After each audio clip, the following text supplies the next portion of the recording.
Morning students, आज दिनांक 25 जनवरी 2022, class 10th, subject science, सब सब्जेक्ट बायोलॉजी। डियर स्टूडेंट्स, आज हम लोग न्यू लेसन प्राकृतिक संसाधनों का प्रबंधन की शुरुआत करेंगे। इसमें स्टडी करेंगे आज हम लोग बहुत सब चीज़ें, जिसमें प्राकृतिक संसाधनों का विवेकपूर्ण उपयोग और गंगा प्रोजेक्ट योजना, इसके बारे में भी हम चर्चा करेंगे। गंगा सफाई परियोजना के बारे में सबसे पहले हम बात करते हैं कि प्राकृतिक संसाधन क्या होते हैं। वे संसाधन जो प्रकृति ने हमें प्रदान किए हैं और जिनसे हम अपने उपयोग के वस्तुओं को प्राप्त करते हैं, जैसे जल है, वायु है और मृदा है, वन है। ये सब प्राकृतिक संसाधन के रूप में प्रकृति ने हमें प्रदान किए हैं। तो मानव जाति के क्रियाकलापों को से संसाधनों का प्रदूषण हो रहा है। मिट्टी, जल, वायु, पौधे, वन, वन्यजीव, खनिज पदार्थ, अन्य सभी किसी भी मानव के लिए संसाधन है।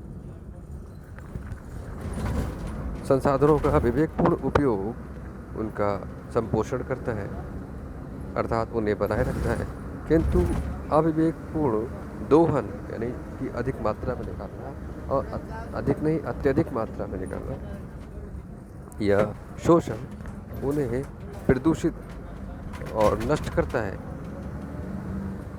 19वीं शताब्दी के मध्य में 20वीं शताब्दी के मध्य तक करोड़ों टन कार्बन डाइऑक्साइड का भार वायुमंडल में बढ़ा है।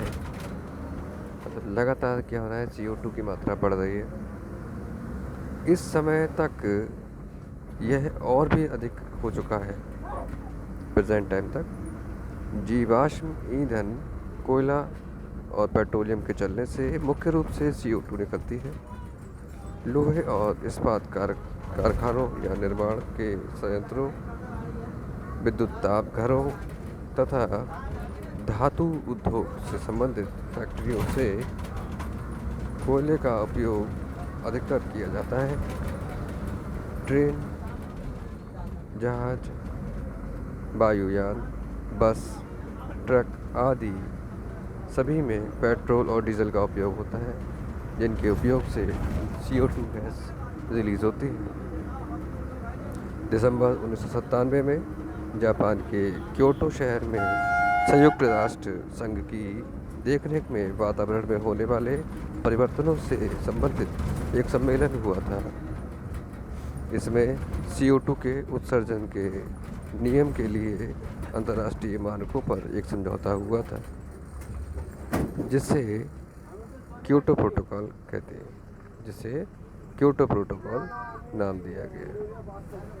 इस समझौते के अंतर्गत औद्योगिक राष्ट्रों को 1990 में अपने कार्बन डाइऑक्साइड तथा ग्रीन हाउस गैसेस उत्सर्जन के स्तर में लगभग 5% से 5.2% की कमी लाने के लिए कहा गया था।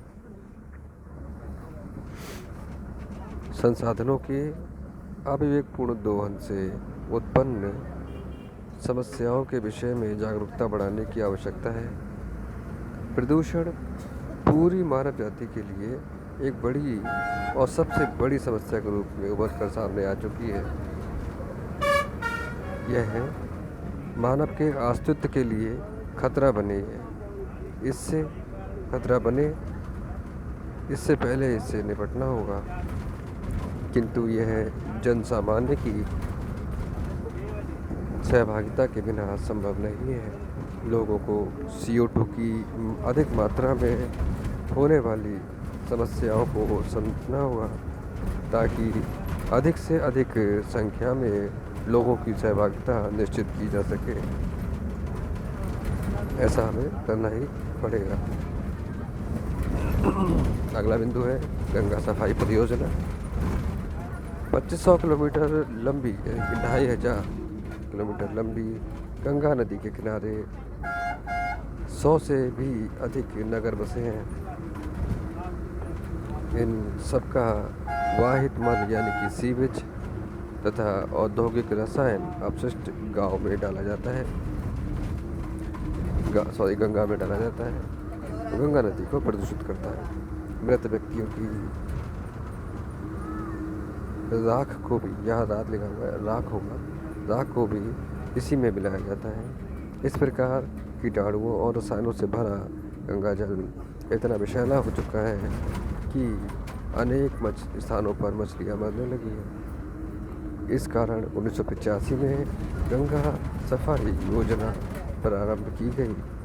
अनेक स्थानों पर गंगा जल की जांच की गई तो उसमें कोलीफॉर्म नामक रोगजन्य सूक्ष्म जीवाणु का उच्च गणना स्तर पाया गया।